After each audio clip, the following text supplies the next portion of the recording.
এই রাতের অন্ধকারে একা একা বসে কাঁদছেন কেন? কারোর জন্য অপেক্ষা করছেন নাকি কারোর হাত থেকে পালাচ্ছেন? তাতে আপনার দরকারটা কি? প্লিজ আমাকে একা থাকতে দিন তো। এত রাতে একটা মেয়ে একা একা বসে কাঁদছেন, একা থাকতে দিলে পরে কোনো প্রবলেম হলে আমার অনুশোচনা থেকে কি আপনি বাঁচাতে আসবেন আমায়? আমি কেন আসতে যাব? তাহলে কোথায় যাবেন বলুন, আমি পৌঁছে দেই।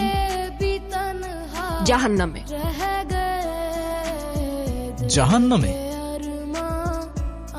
ওকে, মনে করুন নিরাপদে পৌঁছে দেওয়ার দায়িত্ব আমার। চলুন পৌঁছে দেই। মজা করবেন না তো?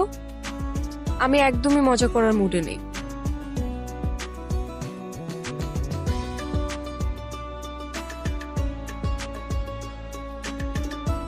কি হয়েছে বলুন তো? এত রাতে এভাবে একা বসে এমনি এমনি তো আর কান্না করছেন না, কিছু তো একটা হয়েছে আপনার। মা বাবা কেউ আমাকে বিশ্বাস করে না, সবাই আমাকে দোষারোপ করে। আমি কাউকে কিছু বোঝাতে পারি না।